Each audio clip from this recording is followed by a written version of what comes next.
5 crore copy વેચાણી છે આ બુકની. Sapiens નામ છે આ બુકનું, અને 21મી સદીની સૌથી પ્રખ્યાત બુક્સમાંની એક બુક છે.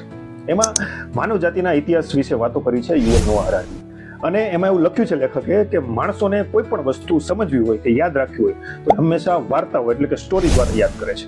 હજારો વર્ષોની જે માણસની યાત્રા છે એમાં સ્ટોરીનો એટલે કે વાર્તાનો ખૂબ જ મોટો ફાળો છે. તમે પ્રાચીન કોઈ પણ ધર્મગ્રંથ જુઓ, એમાં વાર્તાઓ છે.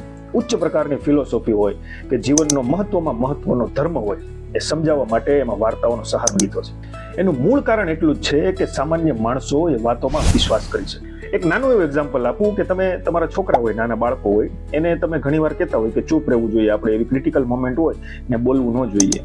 તમે એવું એને સલાહ આપશો તો એ કદાચ નહીં સ્વીકારે, પણ એની જગ્યાએ જો તમે એને 2 હંસ અને એક લપલપિયા કાચબાવાળી વાર્તા કહેશો ને તો બહુ બધા ચાન્સીસ છે કે એ બાળક ચૂપ રહે. અને આ જે વાર્તા કહી શકવાની કળા છે એને જ સ્ટોરી ટેલિંગ કહેવાય છે. સ્ટોરી ટેલિંગ એ કમ્યુનિકેશનની અંદર લોકોને પકડી રાખવા માટે અને જકડી રાખવા માટે ખૂબ જ અગત્યનું લેસન છે.